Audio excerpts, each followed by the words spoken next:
हमारा चैप्टर है chapter number 9 which is quality education. तो क्वालिटी एजुकेशन मेयारी तालीम एक की टू सक्सेस है, कामयाबी की कुंजी है। मेरा भी अलमिया मेरा भी सोच यही है कि बच्चों को क्वालिटी एजुकेशन दी जाए, ना कि क्वांटिटी एजुकेशन दी जाए। तदाद ना पढ़ाई जाए बल्कि अच्छी तालीम दी जाए, मयारी तालीम दी जाए। अच्छा, आपने क्या करना है, पैराग्राफ को देखना है, बुक बंद कर देनी है और आपने यहाँ से इसको समझने की, याद करने की कोशिश करनी है, इसलिए मैंने वो चला है। ज़रा उधर देखो गौर से।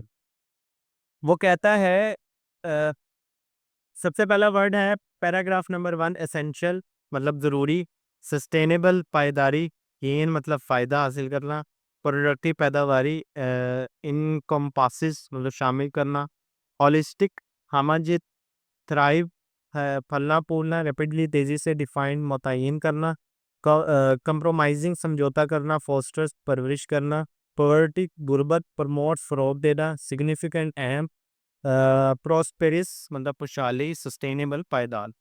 कहते हैं quality education is essential for sustainable development of the world. मेयारी तालीम दुनिया की पायदार तरक्की के लिए बहुत ज़रूरी है। मेयारी तालीम दुनिया की तरक्की के लिए बहुत ज़रूरी है। It helps the individual gain the knowledge, skills and the values necessary to live productive and fulfilling the lives. तो कहता है ये अफराद को पैदावारी और भरपूर चीज़ों के लिए ज़रूरी इल्म, हुनर और इक़्तिदार हासिल करने में मदद देती है। ठीक है? अब आपने जो है इधर फ़ोकस करना है और आपने वर्ड जो हैं उनको प्रोनाउंस करना सीखना है। क्यों? क्योंकि आप लोगों में से ज़्यादातर को प्रोनाउंसिएशन नहीं आती है। तो आपने क्या करना है, साथ-साथ अंडरस्टैंड करना है कि लफ्ज़ को मैं कैसे प्रोनाउंस कर रहा हूँ, बोल कैसे रहा हूँ। यही रीडिंग करने का मकसद। नहीं तो आप भी तो पढ़ सकते हो देख के, पढ़ने में क्या है? पर आपको सिखाना असल मकसद है कि रीडिंग कैसे करनी होती है। इसलिए फ़ोकस करो इधर। हुँ।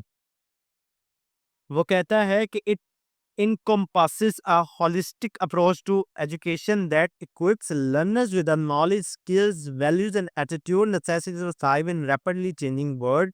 वो कहता है कि इसमें तालीम के लिए एक जामे नुक्ता नज़र शामिल है जो सीखने वालों को तेज़ी से बदलती हुई ज़िंदगी में फलने फूलने के लिए ज़रूरी इल्म, हुनर, इक़्तिदार और रवैयों से आरास्ता करता है कि इंसान को हर लिहाज से आगे जाने की हौसला अफजाई करता है। वो कहता है sustainable development as defined by United Nation aim to meet the needs of the present without compromising the ability of the future generation to meet their own needs. कि वो पायदारी तरक्की जैसा कि अक़वाम मुत्तहिदा ने बयान किया है कि मकसद मकसद क्या है, आने वाली नस्लों की अपनी ज़रूरियात को पूरा करने की सलाहियत, समझौता किए बगैर ज़रूरियात को पूरा करना।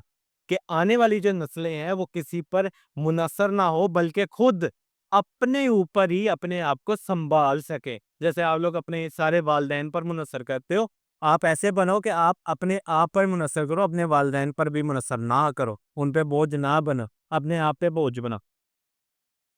वो कहता है कि education foster economic growth, reduces poverty, promotes gender equality and helps protect the environment. कि ये तालीम इत्यादि तरक्की को मतलब पूरे मुल्क की जो तरक्की है उसको फ़रोग़ देता है, उसको बढ़ाता है, गुरुद में कमी लाता है, सनफ़ी मसावात को फ़रोग़ देता है, माहौल में हिफाज़त करता है। इन Pakistan where a significant portion of the people is young, investing in education can unlock the potential of the millions and driving the country towards a prosperous and the sustainable future। ये कहता है पाकिस्तान में जहां आबादी का एक बहुत बड़ा हिस्सा नौजवान है, तालीम में सरमायाकारी लाखों लोगों को सलाहियतों को खोल कर मुल्क कर एक खुशहाल और पायदार मुस्तकबिल की तरफ गामजन कर सकती है। कि हमारा मुल्क तब ही तरक्की कर सकता है जब हम अपने नौजवानों को, अपने यूथ को, अपने बच्चों को एक काबिल और मेयारी तालीम देंगे कि ना कि सिर्फ वो बुक पे देख के देखते रहें, पढ़ते रहें, बल्कि उसमें से लिखे हुए को सीखें भी। क्या करें? सीखें भी।